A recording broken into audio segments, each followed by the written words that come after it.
മൂക്കുതല എന്ന് പറഞ്ഞ ഈ ഗ്രാമം ഒരു പുണ്യഭൂമിയാണ്. അതായത് ആദി ശങ്കരാചാര്യ സ്വാമികൾ ആദ്യമായി തപസ് ചെയ്ത പുണ്യഭൂമി.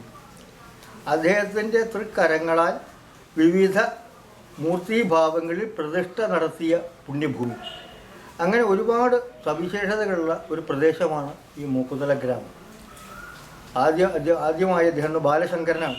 10 വയസ്സിൽ താഴെ പ്രായമുള്ള സമയത്ത് നരനീന്തിപ്പുഴ എന്ന് പറഞ്ഞ കായൽ പത്മപാതനായി കടന്ന് കിഴക്കോട്ട് നീങ്ങിയപ്പോൾ ഒരു ദിവ്യമായ ജ്യോതിസിലേക്ക് അദ്ദേഹം ആകർഷിക്കപ്പെട്ടു. അങ്ങനെ ഇവിടെ വന്ന് ഈ ദിവ്യ ജ്യോതിസിൻ്റെ പൊരുളറിയാനായി എന്താണെന്ന് അറിയാൻ വേണ്ടി അദ്ദേഹം ഓരോരോ മൂർത്തികളെ ധ്യാനിച്ചു.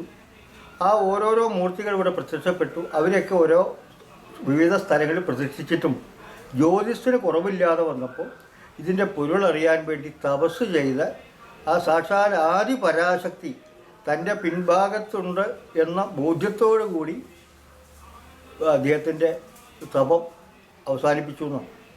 എന്തു വേണം ശങ്കര എന്ന് ചോദിച്ചപ്പോൾ ഇവിടെ വരുന്നവർക്കൊക്കെ വിദ്യയും കലയും കൊടുക്കണമേ എന്ന് പറഞ്ഞ് ആ ദേവി അതോടുകൂടി അന്തർധാരം ചെയ്യുകയും ചെയ്യും. അങ്ങനെ ഒരു പുണ്യഭൂമിയാണ് ഈ മൂക്കുതല എന്ന ഗ്രാമം.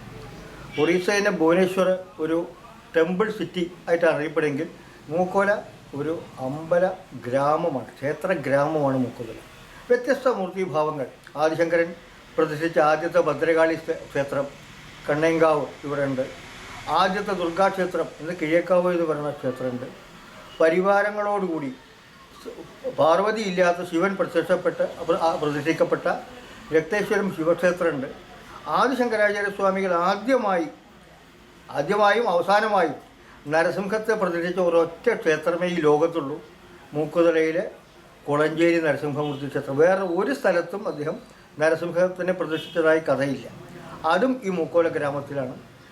അയ്യപ്പൻ്റെ പൂർണ്ണ പ്രഭാസത്രിക സമേതനായി ശാസ്താവിനെ പ്രതിഷ്ഠിച്ചതും ഇവിടെ ഉണ്ട്, കരുവാട്ടമ്പലം.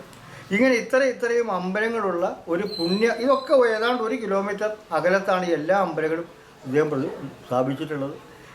അങ്ങനെ ഒരു പുണ്യ ഗ്രാമമാണ് മൂക്കുതല. എല്ലാ ദേവീദേവന്മാരുടെ ക്ഷേത്രങ്ങളുമുള്ള അപൂർവമായ ഒരു ക്ഷേത്ര ഗ്രാമം.